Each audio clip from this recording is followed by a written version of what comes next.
Good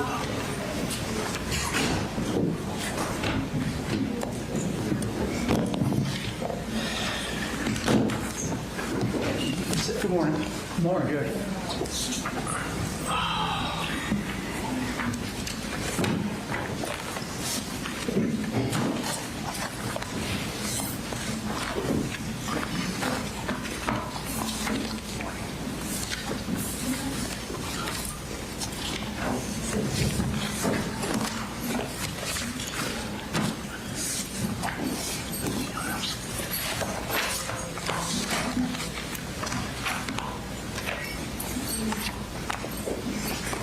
All right, we're all present.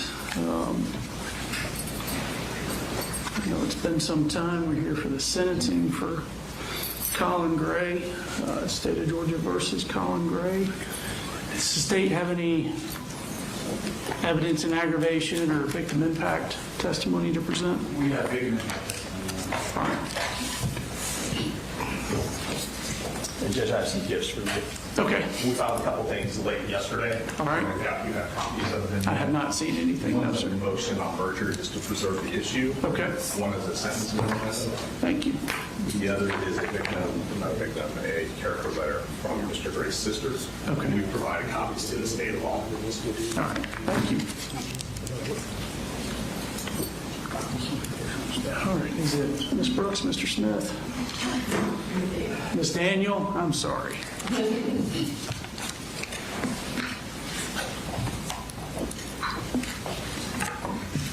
So Judge, the first victim we're going to call is Cristina Aspinwall. And we're bringing in her now. She is Richard Aspinwall's wife.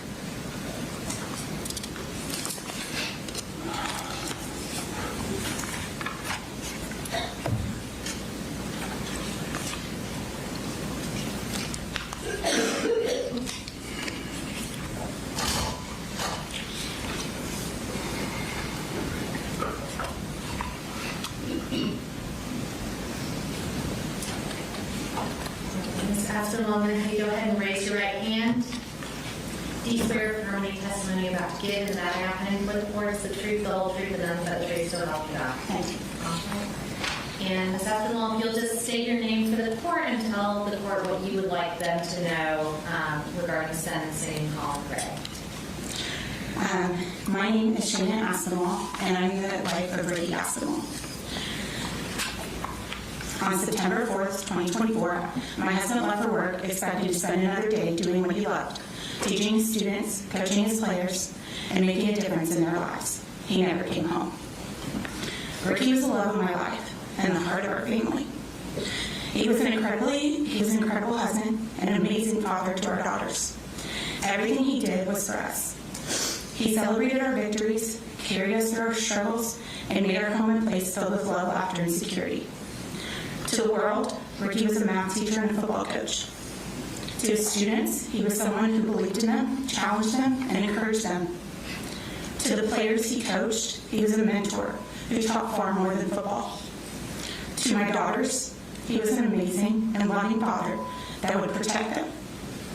To me, he was my best friend, my partner, and the person I expected to grow old with. Ricky and I both shared a passion of teaching and coaching. I was a high school teacher as well, but can no longer teach in the classroom. Due to suffering with PTSD from the trauma of September 4th. What if another student shot me at school? My kids would have no parents because we were both teachers that aspired to help students learn, not be on the front line. Now, our daughters must grow up without their father. They will miss his guidance, his encouragement, his hugs, and all the milestones he should have been here to witness. Birthdays, graduations, weddings, and everyday moments that make up a lifetime will forever be marked by his absence. Colin harped on being a single parent and the struggles that entails in his testimony. He was a single parent by choice. I am now a solo parent because of his actions and lack of parenting. He was a pathetic excuse for a father, but he was not. He was an amazing dad to two little girls that loved him with his whole heart. My kids were 5 and 2 when he was killed. Psychologically, kids cannot truly process and understand death until the ages of 5 and 6. My now 4-year-old thinks her daddy is still at football practice and wishes he could come home. My now 7-year-old, who is a daddy's girl, spends time going to therapy because she struggled with the grief of losing her dad. Colin could not take his son to therapy, therefore I have to take mine. Ricky got to see her on her first day of kindergarten, but not her last. I have had to learn how to navigate a life I never imagined living. Every morning, I wake up hoping, even for a split second, that this was all a nightmare. Then reality returns. The empty space beside me, the silence in our home, and the questions our daughters ask are constant reminders that our lives have been permanently changed. The trauma the students and teachers faced by seeing my husband lay dead on the floor of the hallway because Colin could not be a responsible gun owner. He did not pull the trigger, but purchased and left a firearm accessible to a minor. My husband was a responsible gun owner that properly locked his guns up away from our children. No sentence can restore what was taken from us. No punishment can give my husband back to his family or erase the pain that has become part of our daily lives. But I ask the court to remember that this case is about more than the lives that ended that day. It is also about the families left behind who must carry the grief and trauma for the rest of our lives. I hope Ricky is remembered not only for the way he died, but for the way he lived. He lived with kindness, integrity, compassion, and courage. He dedicated his life to helping others, and even in his final moments, he was doing what came naturally to him, protecting the students entrusted to his care. Our family will carry his love with us always, but we will always carry the weight of the loss for the rest of our lives. Thank you for allowing me to speak on behalf of my husband and our family. Thank you. I assume you have, No questions, Judge. if you do, just I will stand up. thank you. Yes, sir.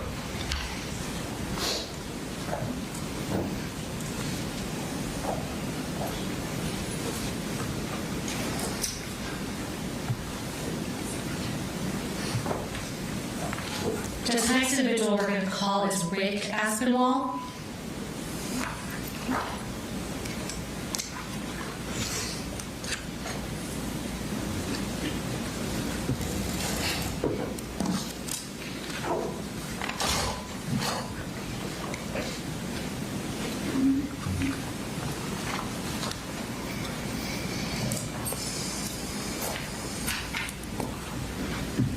Mr. Aspinwall, I'm going to have you go ahead and raise your right hand. Do you swear affirm any testimony you're about to give the matter now coming before the court is the truth, the whole truth, and nothing but the truth, so help you God? I do. All right, if you'll just state your name and tell the judge what you'd like him to know in the sentencing of Colin Gray. I'm Richard William Aspinwall, Ricky's stepfather. Mr. Gray, I hope you remember me from our first meeting. After all the testimony I've heard, witnessed, I find it hard to believe that you had any idea of what you were doing for raising a son. Due to your ineptitude, your lack of situational awareness, you're responsible for all this that happened. I can't see it any other way. And I hope to God that you sit somewhere in a corner and just remember everything that you're responsible for. Thank you.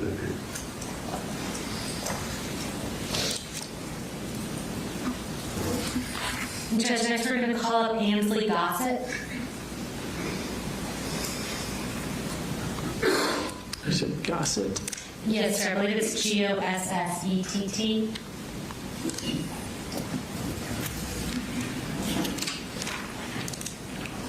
Ms. Gossett, I'm going to have you go ahead and raise your right hand. Do you swear affirm any testimony you're about to give in the matter now coming before the court is the truth, the whole truth, and nothing but the truth, so help you God? I do. All right, if you'll just state your name and tell the judge what you want him to know in Colin Gray's sentencing.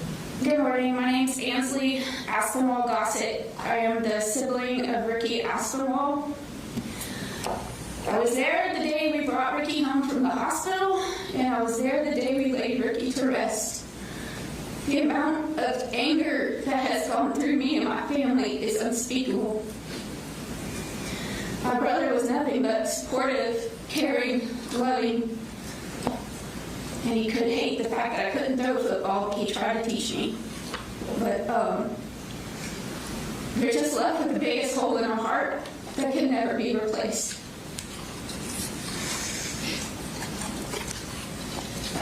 Words just cannot express, the extreme sadness for our family and the other families that have been impacted by this stupid act of irresponsible parenting. I'm a parent to 4 kids. My 2 youngest will never get to know their Uncle Ricky because he was gone before they could know him. My 2 oldest were there the day we laid Ricky to rest, and they cried uncontrollably in my arms. And there's nothing I could do to stop their tears. I know as a parent I would never actively leave a gun available to my child, no matter their age. Even if they were of age, I would not let it be accessible. And because of this, we are here today giving testimony because guns were left available to a young child that thought he was doing something incredible. It was such incredibly stupid. I feel like this man deserves the maximum sentence possible and should never have a slight chance of freedom again. Thank you. Thank you.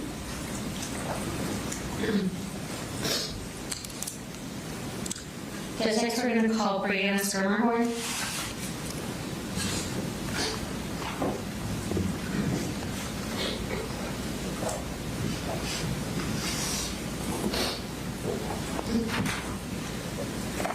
Then raise your right hand. Do you swear affirmity testimony you're about to give in the matter now pending before the court is the truth, the whole truth, and nothing but the truth, so help you God? I do. So go ahead, state your name and tell the judge what you want to know in Colin Gray said. My name is Mason Schermerhorn, and I'm the mother of Mason Schermerhorn. I've spent countless sleepless nights asking myself how we ended up here. How my beautiful son Mason, a boy who should still have an entire lifetime ahead of him, is instead confined to an urn on my dresser.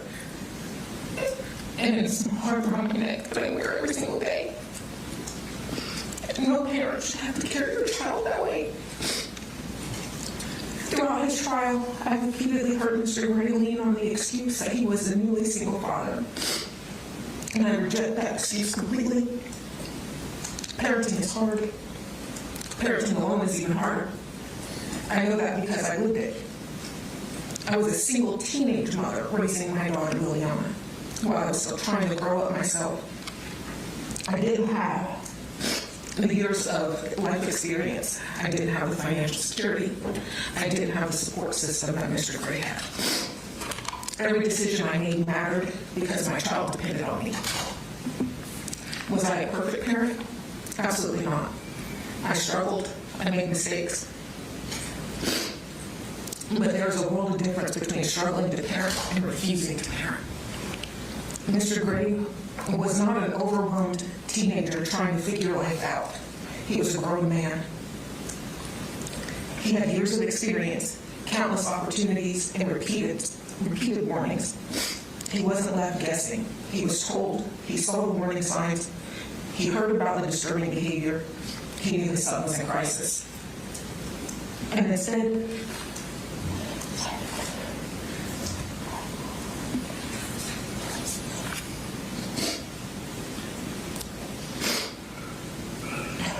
of acting, he chose to look away. Instead of intervening, he chose inaction. Instead of protecting his son from himself and protecting our community from the danger his son posed, he armed him. That wasn't an accident. That wasn't bad luck. That wasn't simply poor judgment. That was a choice. A choice that handed a troubled teenager the very weapon that was later used to murder my son, along with Christian, Ricky, and Cristina. People keep calling this a tragedy. It was. The tragedies are unavoidable. This wasn't unavoidable. This was preventable. Because of the choices made inside the Gray household, 4 families were handed life sentences of grief. Mason will never graduate. He will never fall in love. He will never build the career he dreamed of. He will never marry.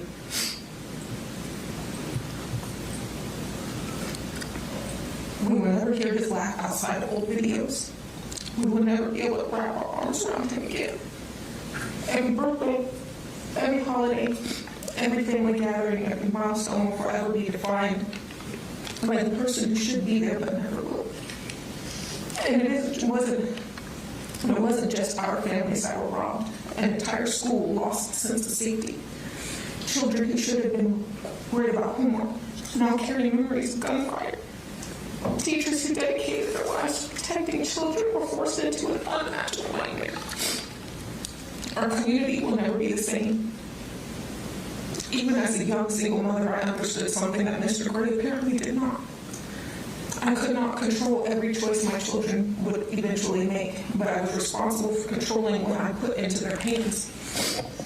I was responsible for getting them to school, making sure they saw doctors when they needed help, protecting them from harm, even when that harm came from themselves. That is what parenting is. Parenting is not about convenience. It's not about avoiding difficult conversations. It's not about pretending warning signs don't exist because dealing with them is uncomfortable. Parenting requires responsibility. It requires sacrifice. It requires showing up, especially when it's hard.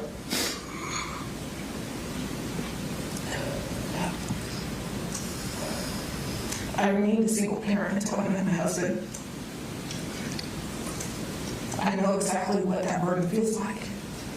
So when I hear Mr. Gray use a single parenthood to justify what happened, I don't hear an explanation, I hear an excuse. And excuses do not bring my son home.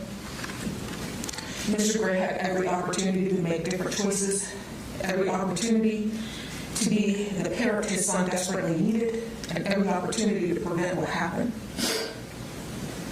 Instead, my son died because of decisions made inside their home before anyone ever walked into Apalachee High School on September 4th, 2024.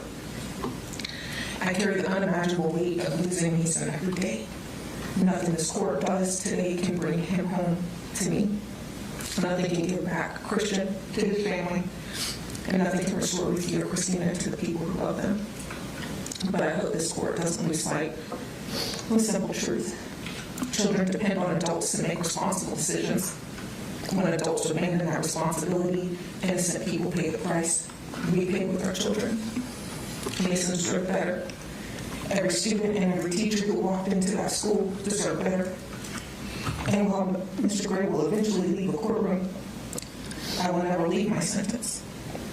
I will spend the rest of my life carrying an unimaginable weight of a future that was stolen. Not by fate, but by someone by and not by some unforeseeable act, but by preventable decisions made by a father who chose not to be when what mattered most. Mr. Gray should not only live with what his son did, he should also live every single day with what he failed to do. And I will ask the court that his punishment fit the failures of his choices. Thank you. Thank you.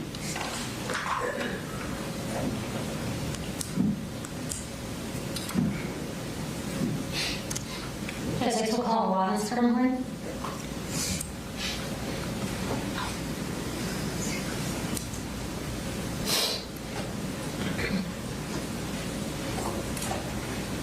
You'll now have to raise your right hand. Do you swear affirming the testimony you're about to give in the matter now pending before the court is the whole truth and nothing but the truth, so help you God? And you'll just tell the judge your name and tell him what you want him to know when Colin Gray says. My name is Mason Schermerhorn Wallace. Before I talk about the choices that led us here today, I want to talk about those choices, who those choices affected. Mason was not just a victim of a tragedy. He was a 14-year-old who had a family who loved him, friends who cared about him, and a future that was supposed to continue. He's my little brother. Mason was the type of person who made people feel seen. He had a kindness about him that was rare.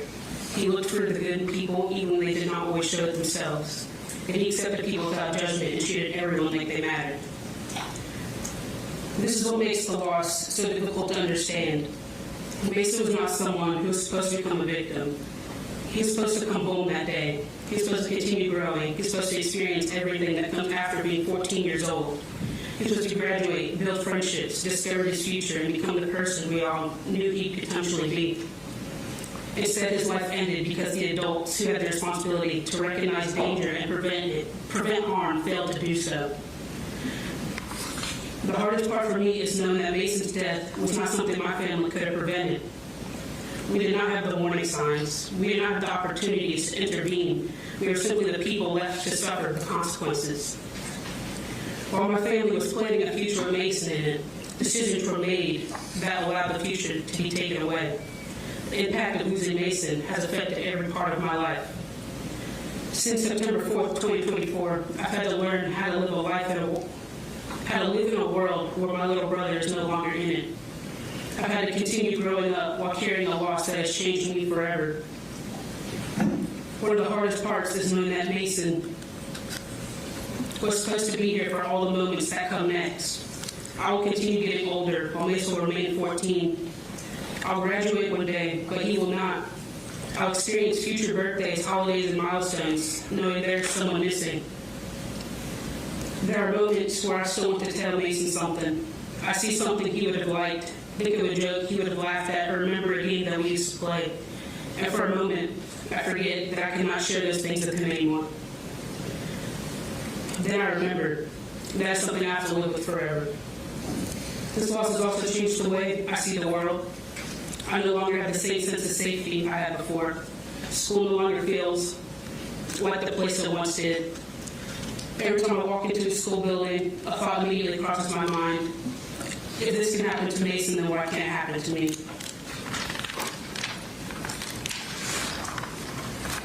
I find myself paying attention to exits, watching the people around me, and thinking about things I never had to think of before. While trying to grieve my brother, I was also expected to continue being a full-time college student. I missed classes to attend court because being here for Mason matters to me. But for me to not get kicked out of the classes, I have to provide documentation proving that my brother was killed in this tragedy. Having to hand over these documents is just another painful reminder that this wasn't just a nightmare that I'm living in. Every hearing forced me to relive the worst day of my life. I had to hear details no sister should ever have to hear and evidence no family should ever have to see. Those memories don't stay in the courtroom. When the hearing ends, they follow me everywhere. Grief isn't just anniversaries and birthdays. It appears in ordinary moments. I'll see a game update and think about how Mason would have loved it. I'll hear a joke and instinctively want to tell him. For a split second, I forget he's gone. Then I remember, and that realization never gets easier. I'm still moving forward, but I'm moving forward without someone who's supposed to be beside me. That is the reality my family's been left with. When I think about Mr. Gray's role in this tragedy, I think about the responsibility that comes with being a parent. Parents are supposed to protect their children. They're supposed to recognize when something is wrong, take concern seriously, and step in when their children's actions create a danger to themselves or others. That responsibility is not fulfilled. This tragedy did not begin on September 4th, 2024. There were warning signs before that day. There are opportunities to make different choices. There were moments where action could have been taken that may have changed the outcome. But what is hardest for me to accept is that the people in that school did not have the opportunity to protect themselves from decisions being made around them. They went to school that morning expecting a normal day, and the fool we lost deserved to come home. But because the warning signs were not taken seriously enough, and because the responsibility to prevent harm was not handled the way it should have been, my family is left living with a loss that will never go away. But what makes this even harder to accept is that this was not a situation where there were no signs. There were moments where action could have been taken. There were opportunities to step in before people were injured or killed. After his son made threats and showed signs of concerning behavior, the danger was still allowed to remain. The firearms were still accessible. The ammunition, whatever that word is, ammo, was still accessible. The things that that could have been secured were not handled with the urgency that they required. Mr. Gray had gun locks, but having a safety measure means nothing if it's not used when it matters most. The guns should have been locked away, ammo should have been secured. There should not have been a possibility that a 14-year-old child could have access to tools needed to carry out something like this. What's difficult to understand is that there were concerns serious enough to create fear, yet those concerns did not lead to this level of action that was needed. If a parent is afraid of what their child may do, that fear should lead to a reason to protect others. It should be a reason to remove access to anything that could cause harm. It should be a reason to seek immediate help and intervention. Instead, the danger continued to exist until it became a tragedy that my family has to live with forever.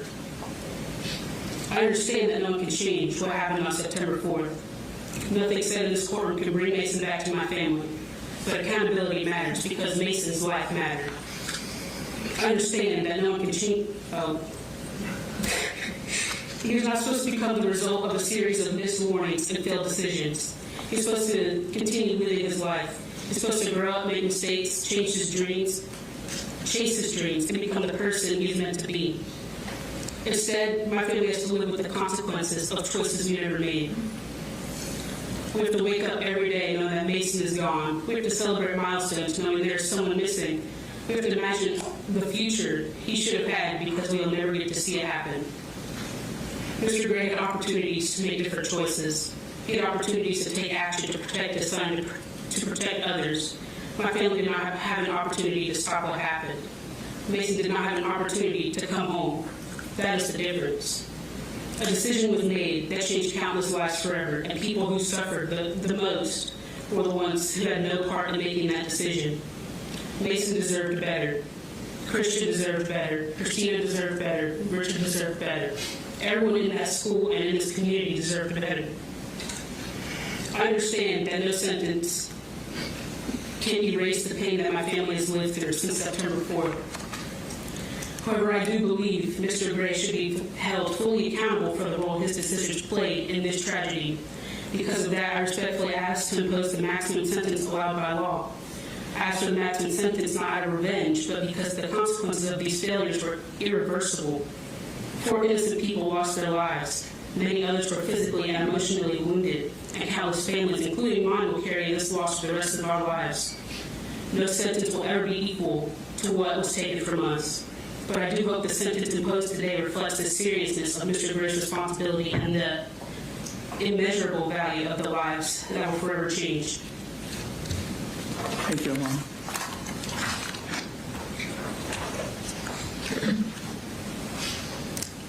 Next, we're going to call up Junior Angulo.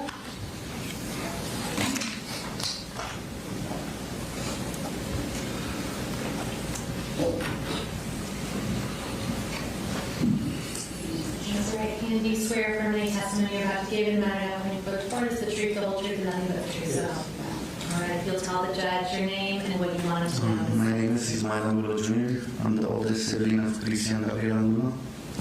Your Honor, even though he didn't pull the trigger himself, I am asking this court to give him the absolute maximum sentence possible. He is a complete failure of a father. He made a choice to buy that rifle. He made a choice to ignore every red flag. And because of his choices, my little brother Christian and 3 others, Mason, Coach Aspinwall, and Ms. Irimie are gone. And so many others will carry permanent scars for the rest of their lives. A parent's negligence shouldn't cost innocent children their lives. He built this tragedy at Apalachee High School. He showed no remorse. To him, it was just another Wednesday. He deserves every single day of the maximum sentence possible. Our families are living a lifelong sentence of grief, and he should face the full weight of his. Thank you. Thank you.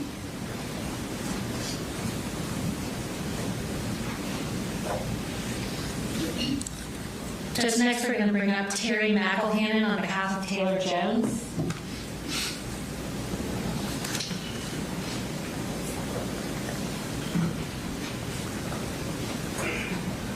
Mr. McElhannon, to raise your right hand. Do you swear affirm any testimony you're about to give in the matter happening before the court is the truth, the whole truth, and nothing but the truth, so help you God? All right, if you'll state your name and tell the judge what you want him to know at this hearing. My name is Terry McElhannon. I am the grandfather of Taylor Jones. Why are we here today? It's because of him. His actions and his neglect are responsible for what happened here. Though he did not shoot the gun, he bought the bullets that enabled his son to kill people, hurt people, mangle them for life. I was in therapy yesterday, and this guy asked me, he said, "Is that your granddaughter?" And I said, "Yes." And he said, "Is that where she was shot?" The wounds are still visible. She was shot more than one time, and she lingers with that every day. After 4 months in the hospital after this accident, she has endured more pain than she should have. The community has delivered and gotten more pain than they deserve because of this action. I don't know that he could be remembered by being what he thinks he is, Colt, but he will be remembered, but not in my thoughts. Let me tell you a little bit about Taylor, what led up to this, and can it get worse? Taylor lost her mom from an L-bed heart pump 4 years ago, which stopped up with a blood clot and killed her. Can it get worse? Yes, it does. She lost her grandmother that drowned in Lake Erie a year later. She lost her great-grandmother, my wife, which died with dementia the third year. She lost her uncles, and she lost my brother, which she called Papa too, because anyway, I won't tell you what he died of, but it's been sad. I think, can it get any worse? This comes along. This has tormented us for a long, long time.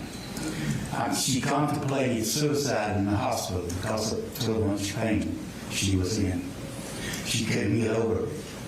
And she didn't want to live. She wanted to go see her mama. Can it get worse? It does. We're here today. Because of what he did, even though he didn't shoot, he bought the bullets. And for that, he deserves the maximum punishment. Thank you. Thank you.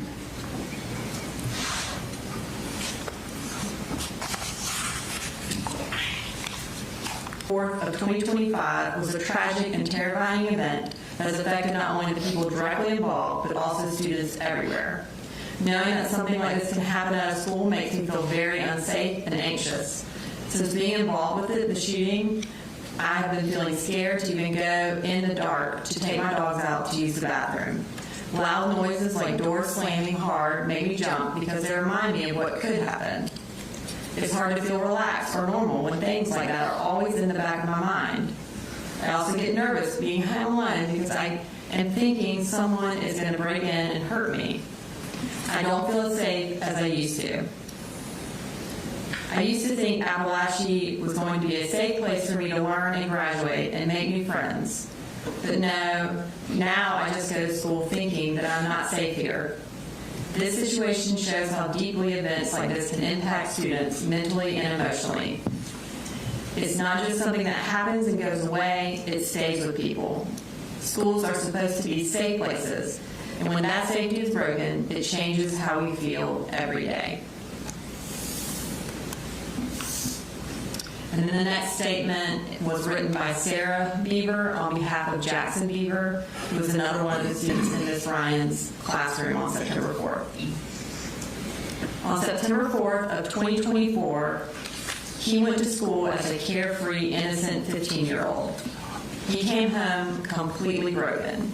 His childhood was violently stolen, forced to spend that grueling night begging for updates just to see how many of his classmates he would have to mourn. Now my son, like so many others, carries a crushing weight of guilt that belongs solely to the defendant. He torments himself thinking he didn't do enough. He has looked at us through tears and said it should have been him. As a mother, it breaks my heart that my son didn't more to protect his peers that day than the defendant ever did to protect the world from his own child. This trauma is a direct result of the defendant's absolute catastrophic failure as a parent. While I spent 15 years nurturing, loving, and protecting my son, you spent years actively ignoring the warning signs of a monster in your home. Because the defendant utterly refused to parent his child, my son's innocence was destroyed.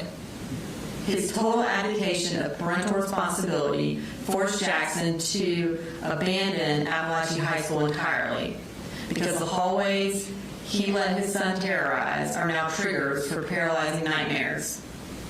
His deliberate negligence took away two beautiful, irreplaceable children.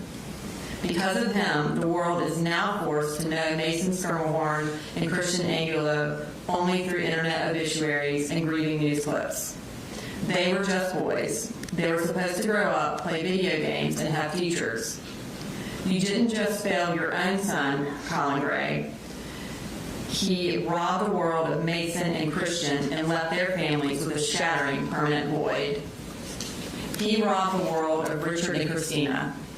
They were people of honor, love, and courage. They gave everything they had to save our kids, while the defendant gave his son a rifle and a free pass for devastation.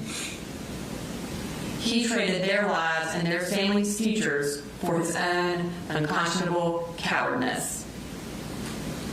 While he stood by as an indifferent spectator to his son's escalating violence, my son was standing on a football field bleeding.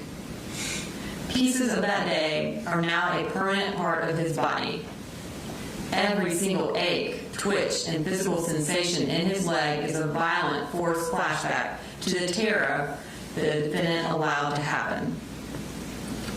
He didn't just buy his son a rifle. He hand-delivered the means to dismantle my son's peace, youth, and future. He chose to ignore every warning sign. He chose to provide the firearm. He chose to sit back and watch and do nothing. And because of his unconscionable cowardice, 4 beautiful souls, Mason, Christian, Coach Aspinwall, and Mrs. Irimie, were stolen from us forever. Their families are left with an unfillable void, their lives permanently shattered by the lives that were brutally cut short. But his destruction didn't stop with the dead. He created an entire generation of traumatized survivors who must now carry the invisible, agonizing scars of his failure. My son, alongside every classmate who made it out of those hallways, is serving a life sentence of fear, panic, and grief. They are forced to reconstruct their failures out of the wreckage he handed his son the power to create. The community, neighboring counties, law enforcement, paramedics, hospitals, nurses, and many others will forever have images of that day in their mind, all because of his failures. He let them all down, along with his children. While he deserves every ounce of punishment the law can hand down, he is not the only one with blood on his hands. His mother, his grandmother, and every other family member who stood by and watched the severe abuse he suffered, who knew exactly how dark and horrific his mind had become, belong in a courtroom right next to him. Their silence was active compliance. Their refusal to step in and save those children is no different than pulling the trigger themselves. By doing absolutely nothing to stop the violence they knew was coming, they chose to let it happen. Because your choices were deliberate, or because the defendant's choices were deliberate, his punishment must be absolute. My son's childhood can never be restored. The families of the victims will forever be altered. The survivors will always have fear following them like a dark cloud. The community will never be the same. And the defendant must spend every single remaining day of his life carrying the heavy weight of the ruin he has created. Matthew 18:6 says, "If anyone causes one of these little ones who believe in me to stumble, it would be better for them to have a large millstone hung around their neck than to be drowned in the depths of the sea." Since that punishment is not an option, I demand that this court hand down the absolute maximum sentence allowed by law, without mercy.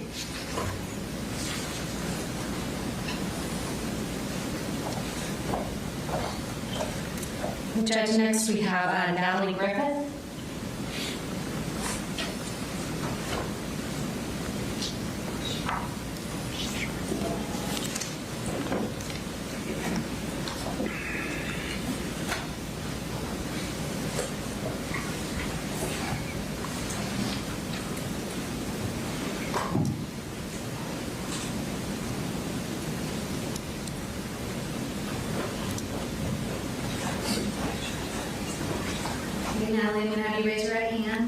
you swear affirm any testimony you're about to give in the matter now pending before the court is the truth, the whole truth, and nothing but the truth, so help you God? Yes. All right, just tell the judge your name and tell him what you want him to know.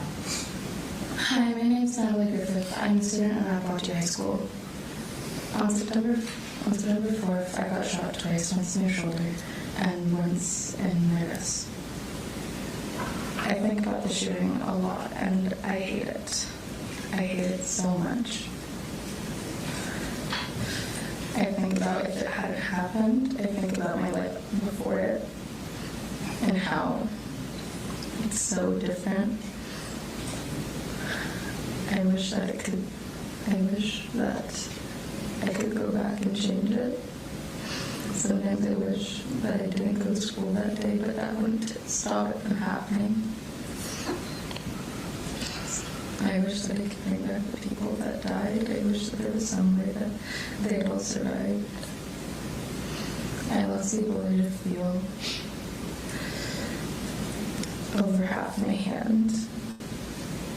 I lost 2 years of my life trying to heal and I still haven't fully. I try to live my life normal and live it without letting any injury stop me, but sometimes it's hard. Sometimes I'm petting an animal or a dog or just doing something and I can't feel all the way. I can't feel 3 of my fingers. And I wish I could. I think about it every single day, and I wish it could stop, and I think about how it could have been avoided, how if he hadn't done it, then we would all be happy. I believe that joy can heal any wound, but it can't make scars disappear, and it can't bring people out of the ground. I don't understand how a parent can fail that much. I don't understand how a parent can hit their child. I don't understand how a parent can fail to protect their child, fail to help them. And I believe that he should have a punishment for that. I believe that his healer choice, but I hope that he remembers every day that he could have stopped it and regrets his choices. Thank you, Natalie.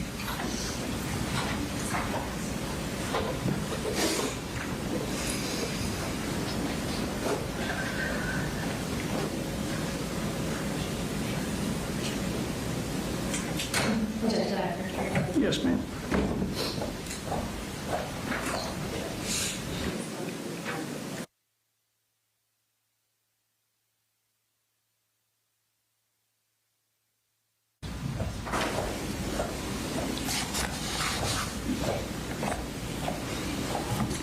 And Judge, I believe that concludes our second statement. All right, and there's no evidence in aggravation, is that right? No. All right. Mr. Baird, Mr. Hobbs, evidence in mitigation. Judge, we provided the court a character letter. We will just proceed with argument when the court's ready. All right. And Mr. Gray, of course, has a right to make a statement if he wishes to. Judge, under our advice as counsel, we will not be making a statement. All right. Well, why don't we take about a 10-minute break and we'll move into argument. And Judge, can you just instruct the media as far as photographs of the script go? Yeah, Do not. recall the order say, do not photograph, video, or disseminate the images of any juveniles. I think Natalie just testified. Certainly she's a juvenile, so don't, if you accidentally did or if you did it without thinking, don't publish it or disseminate it. All right, we'll be in recess for about 10 minutes.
All right, we're all present. So I'll hear argument from the state and the defense and any final word from the state. There is no mitigation, is that right? No witnesses? Yes, sir, that's correct. State? I'm stating we'll make a reserve close. All right.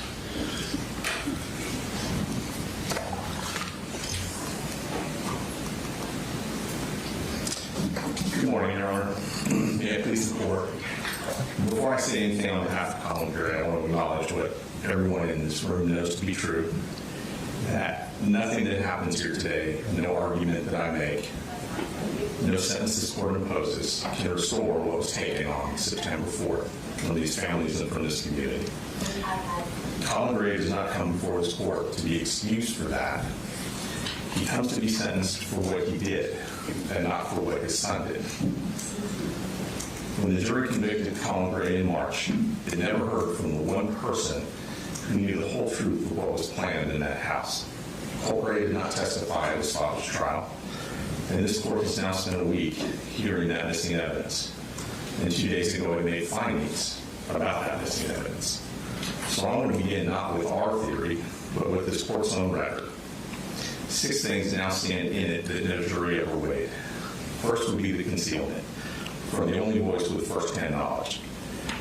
Colt Gray told this court that he actively hid the depth of his involvement in that online community from almost everyone in his life, including his father, that his father did not know what he was planning. We did not ask the court to take a confessed killer at his word. We asked the court to notice that his words matched the physical evidence that the jury did see. The hidden notes, the burner accounts, the absence, after 2 years of investigation by the state, of a single text, email, or single witness placing that plan within Colin Gray's knowledge. Second, the notes on Colt Gray's phone show hostility towards his father and expressed hope that his father would be punished.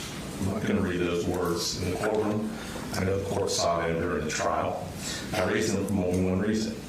A son who wanted his father punished and wrote it down had every incentive in the world to implicate him, instead confirmed that he kept that world a secret from Colin.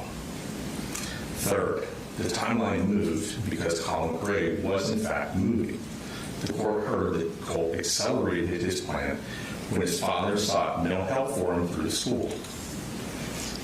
The original plan called for this execution to be on the anniversary in February of the Parkland shooting. Because Colin was taking steps, Colt decided to counter-move and accelerate his plan. Was it enough what Colin did? Obviously not. The jury has said so, and Colin accepts that. But it was not nothing, and it was not indifference. Hi, good morning. My name is Charlie. So I'm calling from the State Resource Center. Please turn your phones off. Fourth, the defense expert who testified before the court this week described the family profile of children who fall into these communities, the true crime community. Parents who are absent, parents who do not nurture, parents who physically abuse. Your Honor heard 9 days of trial evidence about Colin Gray, and whatever else it showed a father who was present, who pulled his son towards hunting in the outdoors, who was trying, however ineptly, to get him back into school and away from his computer, who didn't physically or mentally abuse him. And the same expert told this court the single best intervention for a child is to get him away from that community, to get him off of the computer. That's the intervention that this untrained father was groping towards, without even knowing the community's true nature, without even knowing his son's involvement in that community. Fifth, the state's own evidence found that the one adult who was inside that hidden world with Colt Gray was not Colin. The director of the Division of Family and Children's Services testified in this courtroom that the boy's mother was, in the director's words, fueling this ongoing obsession with school shooters. The jail calls the state played showed her relaying the community's praise into her son's cell until the court ordered the contact stopped. That is not my characterization. That is the state's witness, the state's exhibit in this courtroom this week. And sixth, on Tuesday, this court found the motive. Not bullying, not hatred, in the court's own words, for the infamy of it. Infamy, Your Honor, is the currency of exactly one place, the true tribe community, the hidden community that Colt Gray served in secret. The motive this court found did not live in Colin Gray's house. It lived in a world that Colin Gray did not know existed. Now, Your Honor, the state's strongest foreseeability evidence at trial was one simple fact. Marcy Gray had told Colin to lock up the guns. I want to spend a few minutes on what this court has learned since then about the warning and about Marcy Gray, because the companion record has shown what stood behind it and how much of it never reached the man who received it. Marcy knew the extent of her son's immersion in that community because she was inside of it with him. She knew he idolized school shooters. She knew he was corresponding with the convicted school shooter in Florida. By the evidence now before this court, that fascination was the thing the two of them shared, and none of it was shared with Colin Gray. So consider the difference between two sentences, two articulations. Lock up the guns from an estranged co-parent in one sentence versus lock up the guns because our son idolizes school shooters. He writes to one in prison, and I've been inside that world with him. That is a different sentence entirely, a different statement entirely. Colin Gray only heard the first sentence. He was never told the second. And foreseeability, as a measure of what a man morally deserves, has to be judged by the warning that he actually received, not the warning that she was in a position to give. Why would she keep such a secret? The record before this court suggests an answer. Through her own actions, the addiction, the conviction, the loss of her children, Marcy Gray had forfeited the ordinary place of a parent in her children's lives. What remained to her with this son, with Colt, was one thing: this fascination they shared. It sat in their relationship where ball games and fishing trips sit in other families. It was the thing they talked about. It was theirs. And to tell Colin about it would end it. We know what that relationship meant to her because the state showed us. After September 4th, after 4 people died, she still could not let it go, and she still discussed it with her son from his cell until a court finally stepped in and made her stop. I don't say this to condemn her. She has lost a son to this too. I say it because it makes her silence comprehensible. And whatever her reasons, the fact stands, and it is the fact that matters today. The knowledge was hers. It was never his. Now weigh that unexplained Marcy from the way Colin had to weigh it against the other voices in his ear. In May of 2023, a Jackson deputy sheriff stood at Colin Gray's home, investigating an online threat given to him by the FBI, traced to that address. Colin did not stonewall that officer. He volunteered, unprompted, on video, that if there was evidence his son had made the threat, the guns would leave the house immediately. He never got that answer. The case was closed. 15 months later, trained counselors spent hours with Colt, and what came home to Colin was a consent form for a counseling program to get services started through the school, which he filled out and returned. The vocabulary was anxiety. That is the information that this man was holding. One voice saying lock up the guns with no reasons attached from the one person whose history with him made her the hardest voice for Colin to credit. A co-parent convicted of a crime against him, ordered to stay out of this county, whose children were removed from her by the state, and who was, by the record of both of these proceedings, the parent who physically abused Colt, who had threatened to kill Colt. Colin had to choose between listening to that voice or listening to the voice of the credentialed voices, and that's what he chose to do. This is not a heart indifferent to human life. This is how every rational person orders information, and it really is one of the many tragedies of this case. Because here's the cruelest part.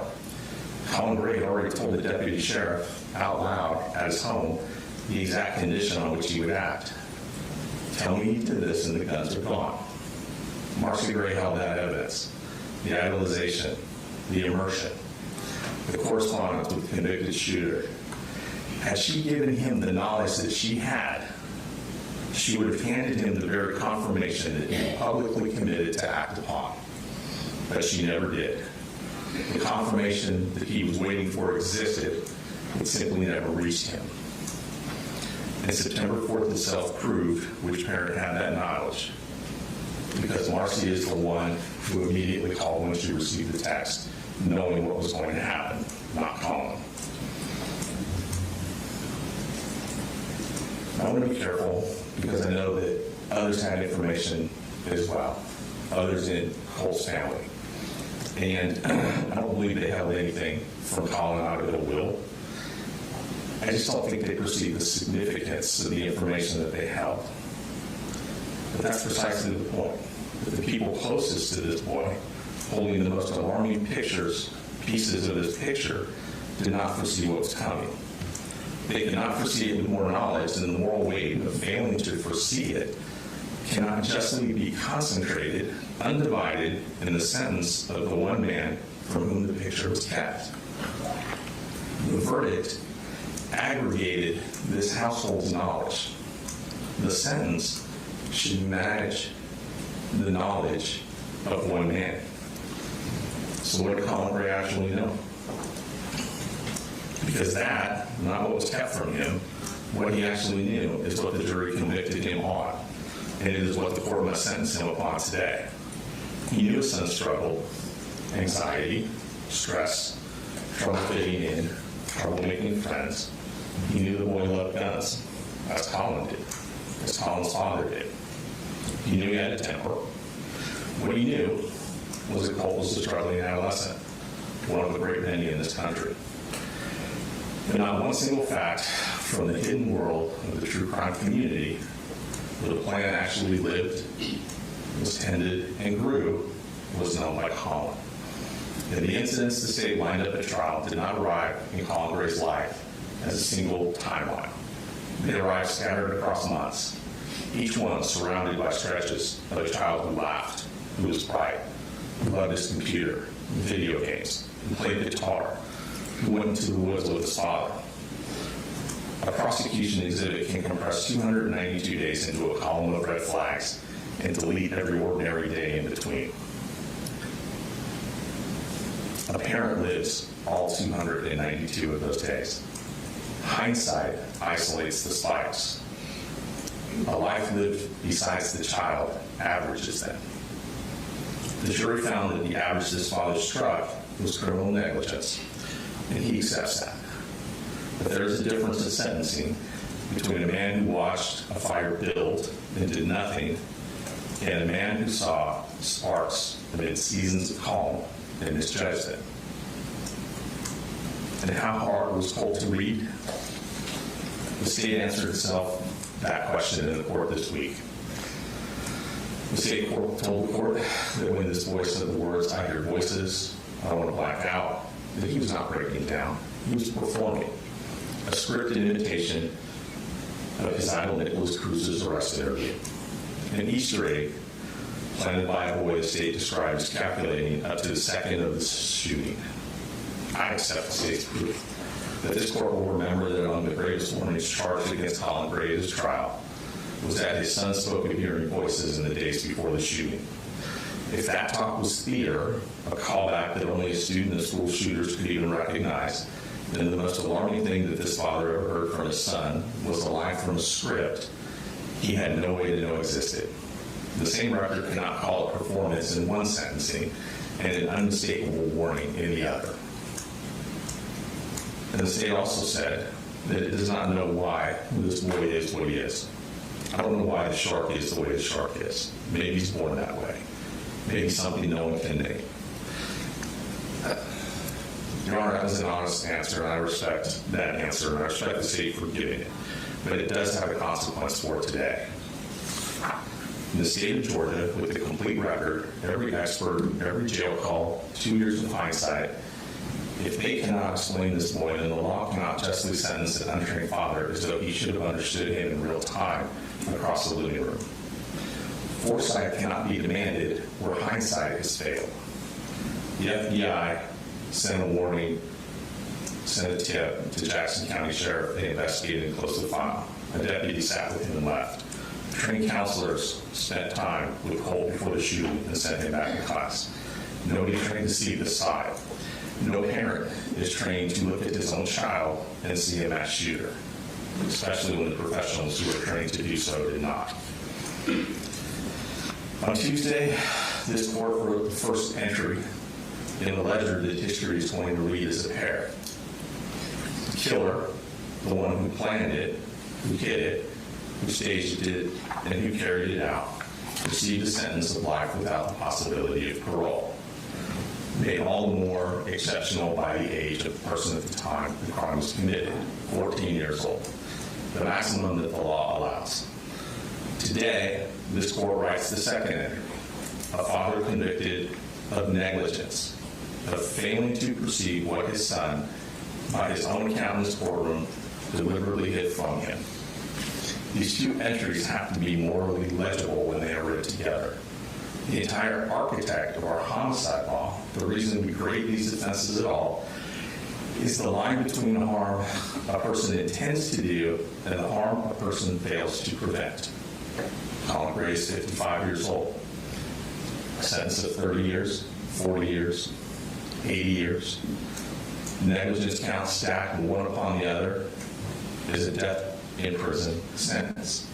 Functionally, it's the very sentence this court just reserved for the individual, the killer himself. If the father's sentence looks like the son, then that line is gone. And this court, in the first case of its kind in Georgia, would have written the precedent that erases that line.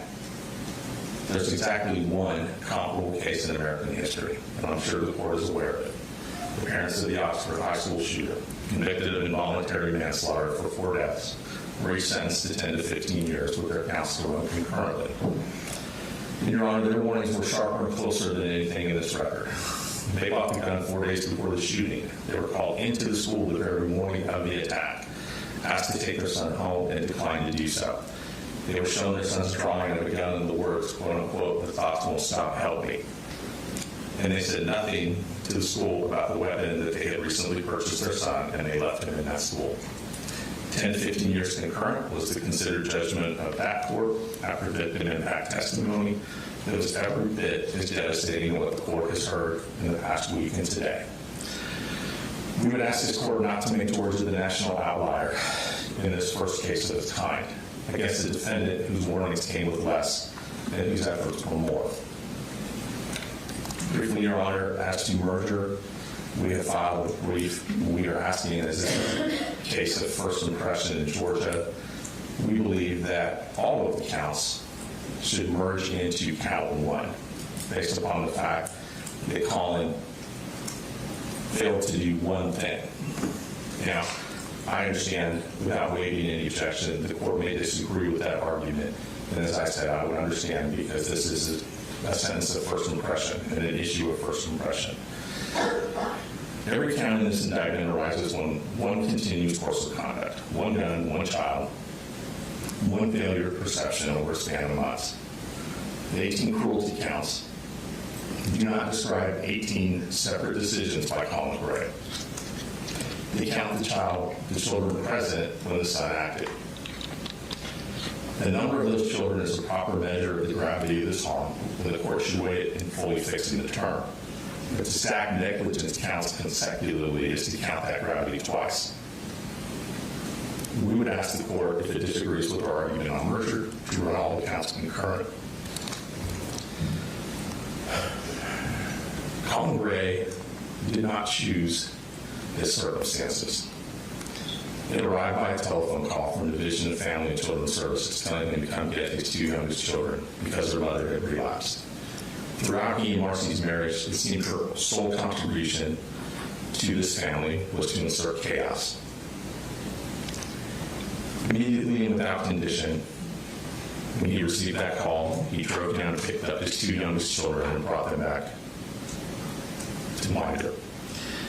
Was he overwhelmed? Was he underprepared? Yes. Did he have a support system? No. Will the state argue that had he cooperated more with the school with defects, that he could have had a support system? I'm sure they will, and we do not contest that. That, too, is part of the failure that the jury found and for which he will have to answer. But an overwhelmed father's imperfect engagement with bureaucracies is negligence. It is not indifference. This is a father who was trying. This was a father who was constantly in touch with his children. Your Honor saw the text messages that were admitted to evidence at school. Colin Gray was positive. He told his son that he loved him, that he was proud of him. He encouraged him to go to school. He told him how happy he was when Colt told him that he had a good day at school. This was not an absent father. This was not a distant father. This was not a harsh parent. And the rifle, the court should understand what the rifle was meant to be, because it belongs to a larger and sadder inventory. Colin's plan for his son was the only plan that he had ever seen work. His relationship with his own father was a troubled one, and it was redeemed to the extent it could be in the woods, hunting, side by side with his dad. Your Honor has a letter from his sister that details that a little more clearly. So when Colin's own son began to slip away from him, Colin reached for everything he could think of and everything that he could afford. He bought his son gifts, guitars, computers, gear. He tried, however ineptly, to get him back into school. He filled out the constant counseling paperwork. He took him to the range. He took him hunting.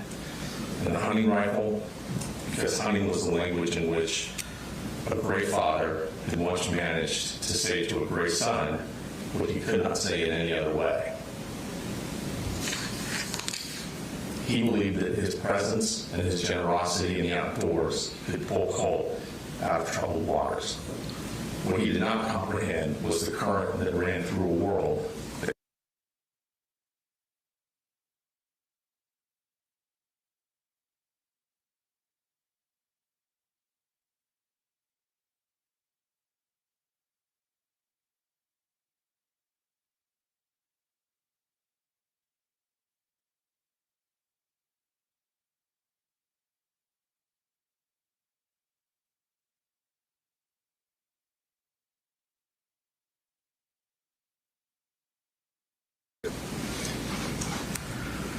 And one more thing about Colin. From the first hours of September 4th, as the court saw, he cooperated. He sat with investigators that same day. No lawyers, no conditions, and he told the truth. In fact, the state built his case on his own candor. He has no prior felony record. He's been in custody 22 months now. There is no world in which Colin Gray will reoffend. Specific deterrence and incapacitation are simply not a part of this case. And his punishment did not begin with the verdict, and it will not end with his release.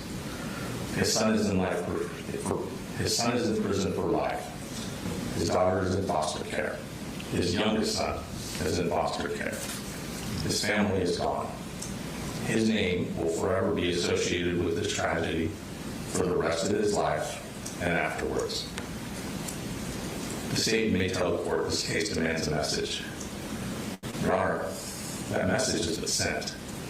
On March 3rd, a unanimous jury delivered the first conviction of its kind in the history of Georgia, and it was reported throughout the state and throughout this country.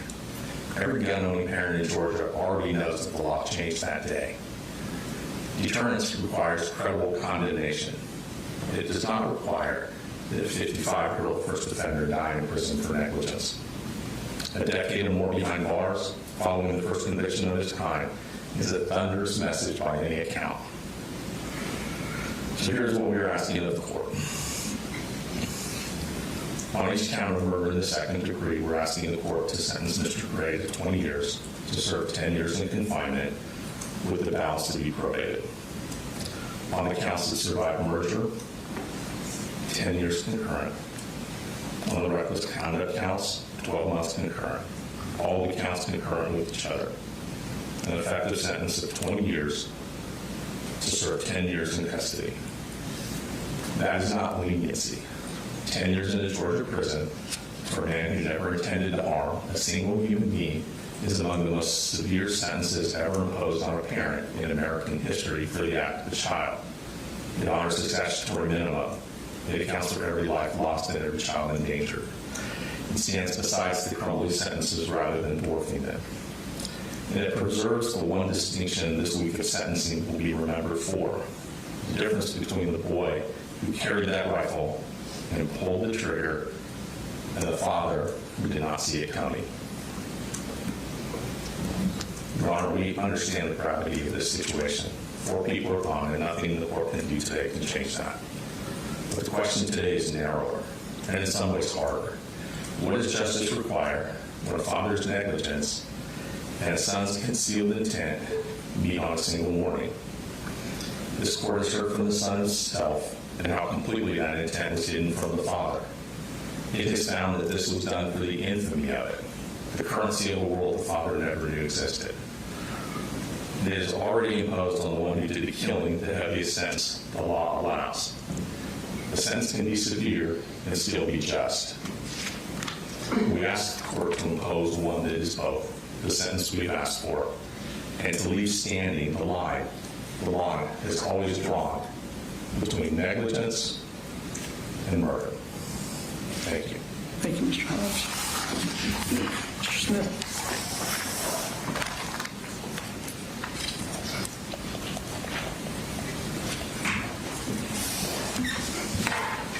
Your Honor, the defendant is confusing and conflating the evidence that was presented last week in the trial of Colt Gray. As disgusting as Marcy Gray's involvement in the TCC was shown in court, the very first phone call on October 1st, 2024, a month after the shooting, Colt Gray is heard directing her of how to access this TCC true crime community. He brings her into it after the fact. They're conflating the time periods when that happened. And they're also conflating his knowledge of her knowledge. The phone calls that the state showed in his trial, where Marcy Gray is continuously searching for the Ethan Crumley parents, why were they charged, and the sentencing for that, and that simultaneously with those Google searches that she's making, her and the defendant were making phone calls 6 in 1 hour simultaneously with her doing that. Showed to this jury that they were in communication with each other about the threat Colt Gray posed, their son posed to a school shooter. They're inflating the timelines of when these things happen. So let's look at the actual timeline in this case. In 2021, law enforcement came to his house because his son had searched how to kill your dad on the school computer.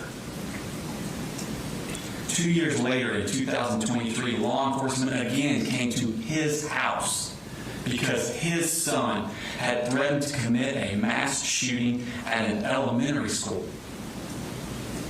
And at that meeting, law enforcement asked him to restrict his son's access to guns. But instead of doing that, just a few months later, for Christmas, he bought his son a Sig Sauer M400 rifle. And that summer, as his son's emotional health spiraled, this defendant allowed him to keep that rifle in his room. He was convicted for what he did know.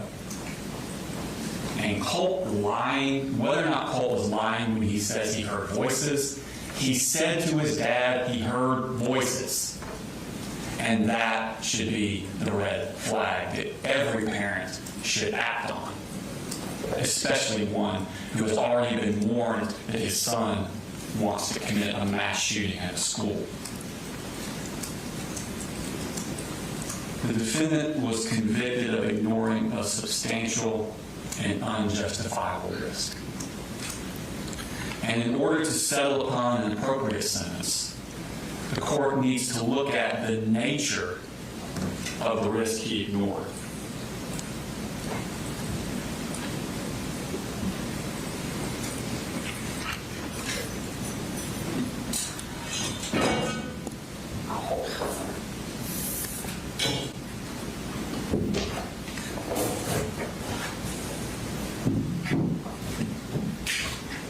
This is that risk.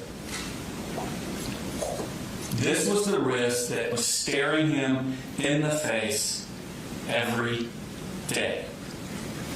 It culminated on August 6th, almost a full month before the shooting. This went up on that boy's wall. And he, every single day, saw this. And this is the risk that stared him in the face. Deadly toll, 17. Tears, anger, flow.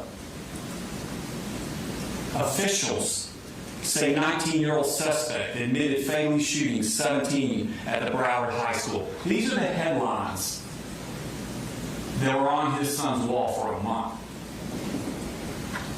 There are pictures of crying students, a prayer vigil, and children streaming out of their school with their hands above their heads.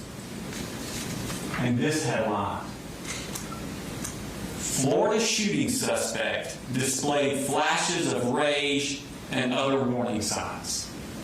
The same thing he was seeing in his own son at that very same time.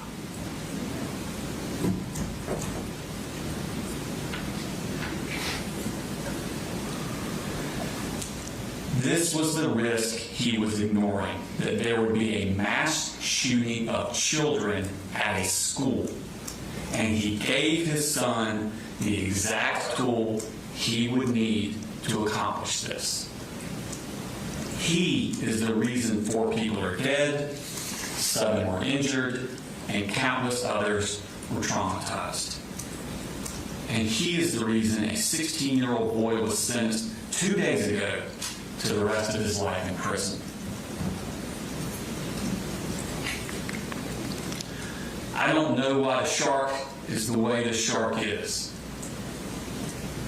but everyone understands the risk. From the moment of the horrific attack to throughout the trial, the defendant has shown no remorse for his actions. On the day of the shooting, his daughter texts him at 11:01 a.m. There are 3 people dead at the high school. After that moment, he does not call or text his son because he knows. Instead, he tells his boss he has to leave work because his son broke his arm. And then on the way, he stops at a convenience store to get a drink. And then he just goes home. The next day, he tells his 13-year-old daughter to lie to the authorities. And he comes into court, he takes that stand, and he lies too.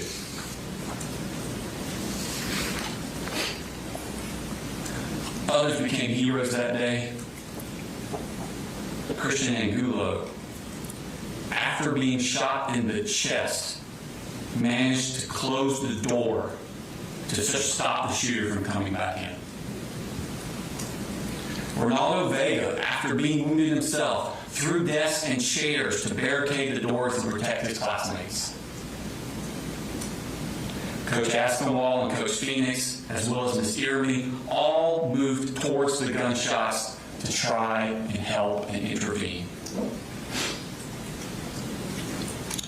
A young man named Landon Adams, when Taylor Jones was struck in the leg in that room, Landon crawled over to her and held her hand, comforting her until help could arrive. Every child in that classroom was a hero when they came together to comfort and protect each other. And Mason Schermerhorn never got the chance to do that. He was robbed of the opportunity to be the friend everyone knew him to be. But the defendant did nothing. Nothing to stop this, the greatest of risks. The mass murder of children is the maximum of risk, and for that he deserves the maximum of punishment. And do not forget that the Crumleys were sentenced to the max that was allowed by Michigan law. For murder, count one, murder in the second degree of Christian Angulo, the state would ask the defendant be sentenced to 30 years to serve in confinement. In count three, murder in the second degree for Mason Schermerhorn, the state would ask for 30 years to be served in confinement consecutive to count one. In count five, involuntary manslaughter for the death of Ricky Aspinwall, the state would ask for 10 years to serve in confinement consecutive to counts 1 and 3. For count 7, involuntary manslaughter for the death of Cristina Irimie, the state would ask for 10 years to serve in confinement consecutive to counts 1, 3, and 5. For counts 9 through 26, cruelty to children in the second degree, the state would ask for 10 years to serve concurrent to each other and the previous counts. Counts 27 and 29, reckless conduct, the state would ask for 12 months to serve concurrent for each other and the previous counts, for a total of 80 years to serve in confinement. State under court, State versus Bryant, Your Honor, 363 Georgia Appeals 349-202, and Harris versus the State 272 Georgia Appeals 366. Both say that the same incident with separate victims does not merge. And Gaither versus the State 312 Georgia Appeals 53 says that although the convictions arose from the same acts, they did not merge as a matter of fact or law because each count was based upon harm to a different victim. So that is why the state would ask for a sentence of 80 years to serve in confinement. All right, thank you. We're going to go ahead and take a recess. I need to review what the defense has presented here. Be in recess till 1 o'clock.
For the record, we're all present. I can safely say never before have I found my position less enviable than I do today. As you all are aware, this is the first case of its kind in the state of Georgia. As far as I'm aware, it's the second case of its kind in the nation.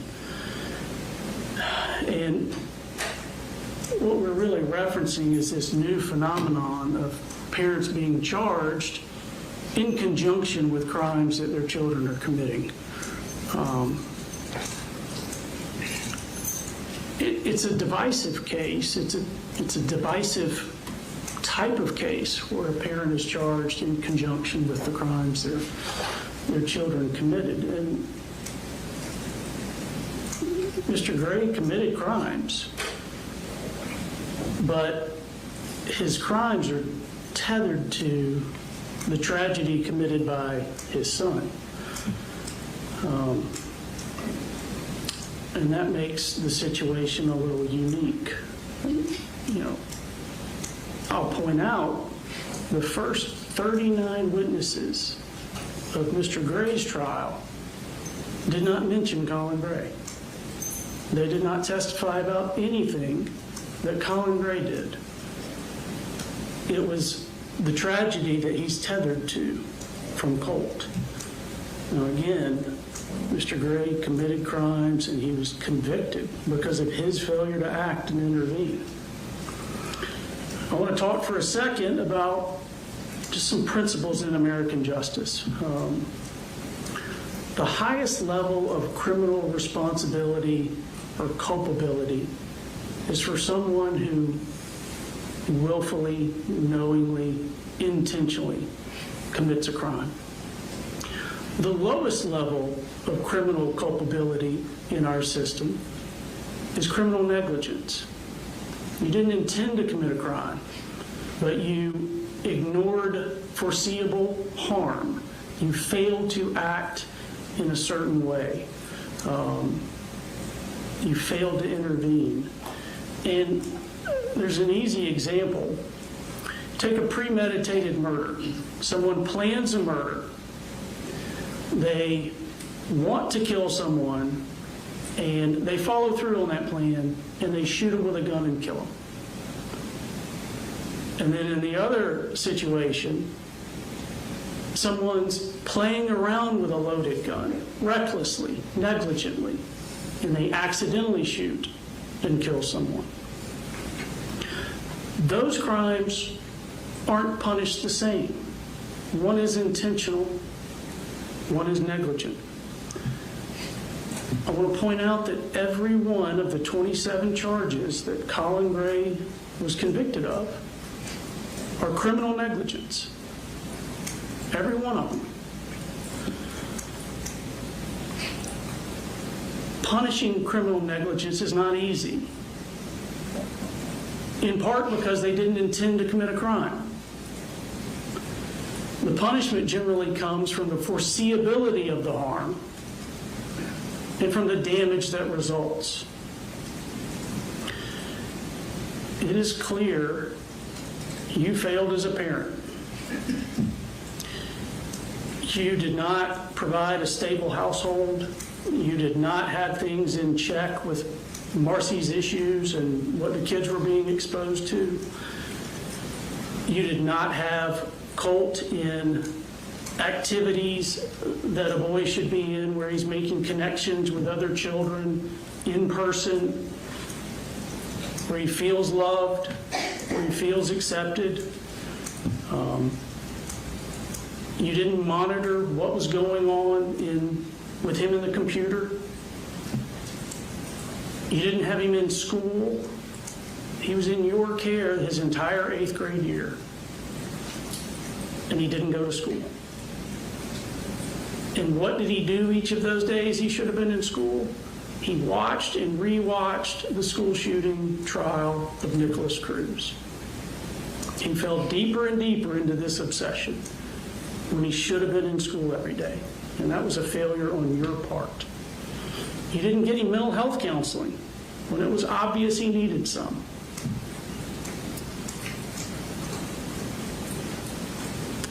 None of those failures helped your case, but those aren't why you were convicted.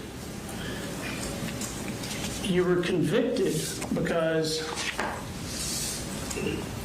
the warning lights were flashing brighter and brighter, and you didn't get him help, and you didn't remove his access to the guns. I recognize that no parent believes that their child is capable of committing a heinous crime. No parent thinks that their child is going to be the next school shooter. But it became more and more obvious that something bad was going to happen. At a minimum, you should have believed that Colt would commit suicide.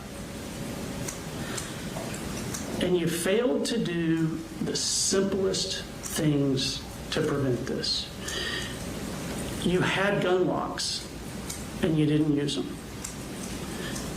You could have got $100-something safe and put the guns in the safe.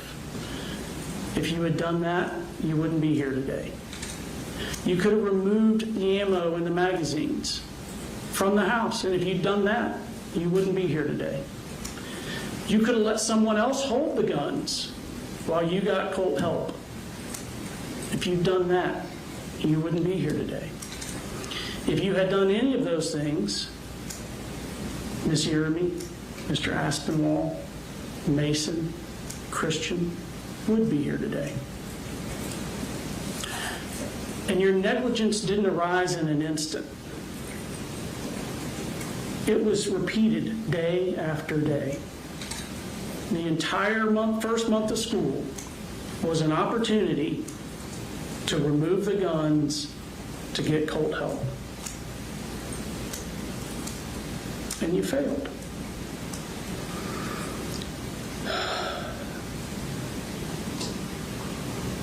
Again, sentencing for negligence is very difficult because there's not an intention to commit a crime.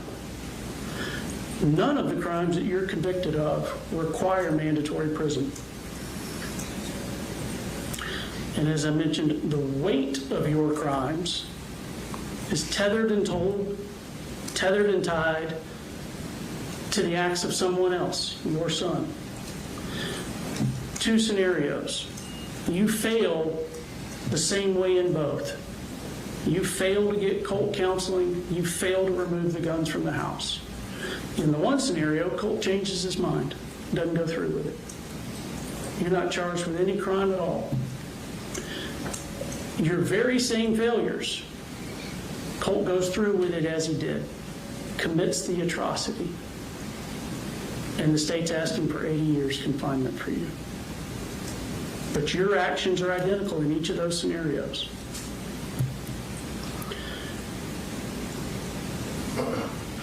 My heart aches for everyone that was there that day, for all of you that have been impacted by it. But the law requires that I set aside emotion. I don't get to sentence with passion. I have the nearly impossible task of sentencing you without passion, despite the immeasurable heartache that you've caused. On September 4, 2024, lives and families were forever altered. You are the but for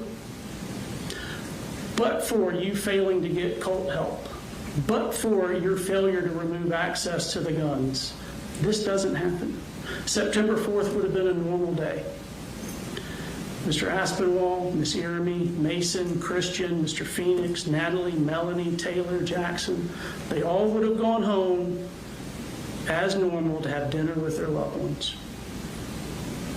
It's the but for that the community has such outrage for you.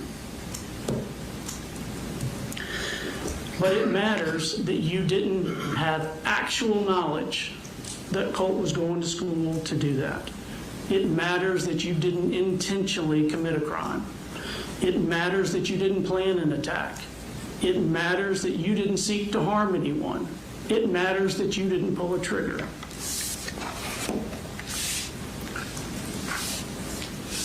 As I indicated, all of your crimes are a form of criminal negligence. None of them require mandatory prison. I don't have a concern that you're going to commit future crimes. You're 55 years old and you have no criminal history. You didn't intend to commit these crimes that you've been convicted of. But the loss here is profound.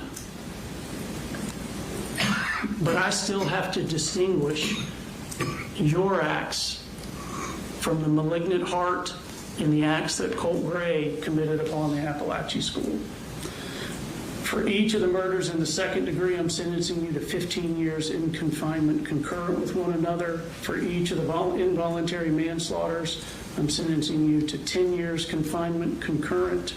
For each non-merging cruelty to children, I'm sentencing you to 10 years in confinement concurrent.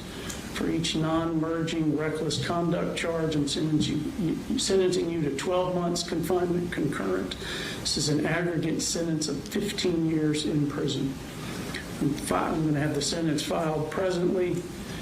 I want to advise you, I'm required to advise you that you have certain post-conviction appellate rights. You have the right to a court-appointed attorney if you need one, to file a direct appeal or a motion for new trial. Those have to be filed within 30 days of today's date. You have a right to file a petition for habeas corpus to challenge any violation of your constitutional rights or any legal errors. That has to be filed within 4 years of today's date. You have no right to a court-appointed attorney for a habeas corpus petition, as it's a civil proceeding. I'll ask defense counsel to file a placeholder motion for you. If you need court-appointed counsel, make sure you apply so that you can comply with those 30-day deadlines. If your motion for new trial is denied, you have a right to a court-appointed counsel and can file an appeal from that within 30 days of that denial.